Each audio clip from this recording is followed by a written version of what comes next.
All right, today we're talking about how to win at the Renaissance. This is your guide to becoming the perfect courtier. Basically, we're going way back in time to find the ultimate cheat code for success, Renaissance style. So let me ask you, how do you become a superstar? I mean, today it might be about going viral on social media or being an amazing athlete. But what if the rule book was totally different? Because what if we were talking about the 16th century?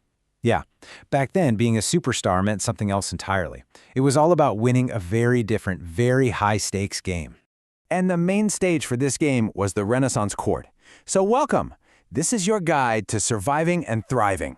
And trust me, you can forget what you've seen in fairy tales. This was not just some pretty palace. It was the absolute center of all power, art, and drama you can possibly imagine. One wrong move, and your career could be over. I want you to imagine the most exclusive social club ever. And to get in, you need a lot more than just money or a fancy title.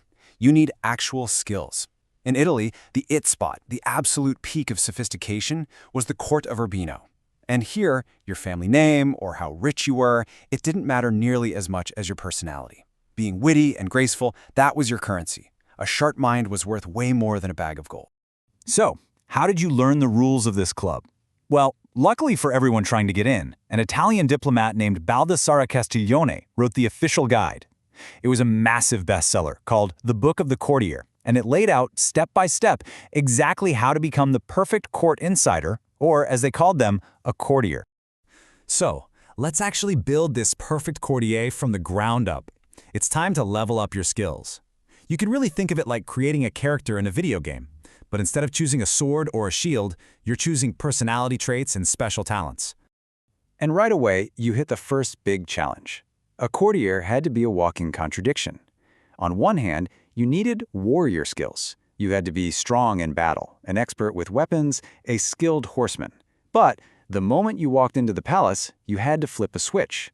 You needed palace skills. You had to be gentle, well-mannered, an eloquent speaker, and know all about art and music.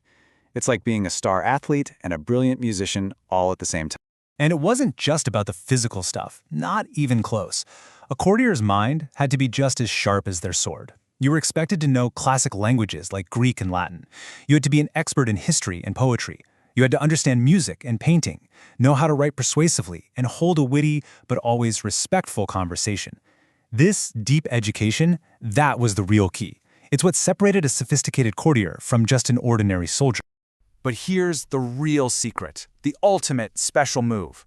It wasn't enough to just have all these incredible skills. No, you had to perform them with a very special kind of magic. The Italians had a perfect word for it, sprezzatura. It's this idea of a certain nonchalance, the ability to do something incredibly difficult but make it look completely effortless.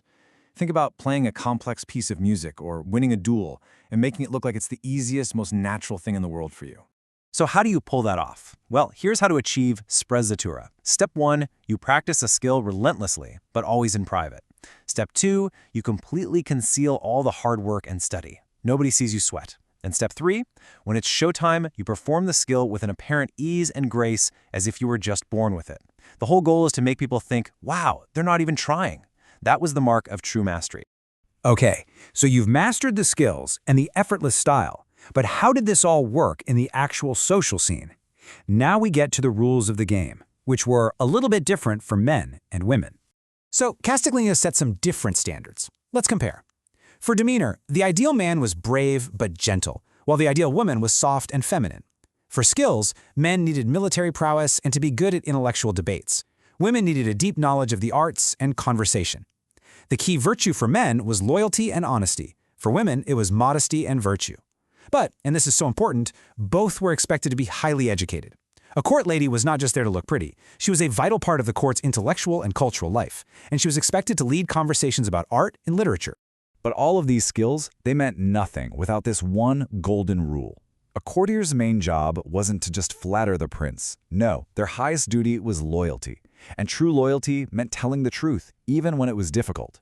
A perfect courtier had to be brave enough to give honest advice and stop the ruler from making a huge mistake. Now, all of this might seem like ancient history, right?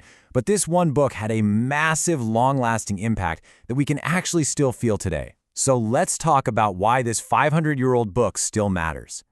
After it was published in 1528, the Book of the Courtier basically went viral, 16th century style. It was translated into pretty much every major European language: Spanish, French, English, German. It was read by kings, queens, and nobles all across the continent. It literally became the blueprint for behavior in high society, and it shaped our entire modern idea of what a gentleman is. And that is its biggest legacy. This book fundamentally changed what it meant to be powerful. It taught Europe's leaders that character and culture were just as important as military power. It convinced them that true strength wasn't just about having the biggest army, but about having the sharpest mind and the strongest character. This idea that cultural knowledge is just as important as brute force was a total mindset shift for the entire ruling class. So, it leaves us with a big question. Castiglione defined the ideal person for the 16th century, this incredible blend of warrior, artist, and scholar. If you had to write that book today, what would be in it?